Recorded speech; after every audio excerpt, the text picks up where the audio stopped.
എൻ്റെ കാര്യമൊന്ന് ആലോചിച്ചു നോക്കൂ. ഈശോയെ ആരാധിക്കുവാനായി ആദ്യമെത്തിയവരിൽ ഒരാളായിരുന്നില്ല ഞാൻ. എങ്കിലും ഗുരുവിന് എന്നോട് വലിയ കാര്യമാണ്. ആ വരുന്നവരിൽ ആരാണ് ഈശോ? ഏറ്റവും പൊക്കമുള്ള ആൾ, അഴകുള്ള മുടി, അതാണ് ഈശോ.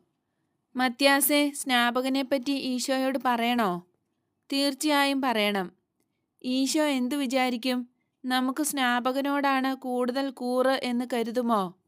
ഇല്ല, നീ അങ്ങനെ ഭയപ്പെടേണ്ട. അദ്ദേഹം മിശിഹ ആണ്, മനുഷ്യരുടെ ഹൃദയങ്ങൾ കാണുന്നവൻ. അദ്ദേഹം നമ്മുടെ ഹൃദയങ്ങളിലേക്ക് നോക്കുമ്പോൾ നാം സ്നാപകനിലൂടെ മിശിഹായെ അന്വേഷിക്കുകയായിരുന്നു എന്ന് മനസ്സിലാക്കും. നീ പറയുന്നത് ശരിയാണ്. അവർ ഈശോയുടെ അടുത്തെത്തി. കണ്ടപ്പോഴേ ഈശോ മധുരമായി പുഞ്ചിരിച്ചു.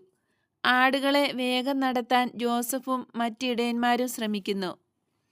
ഈശോ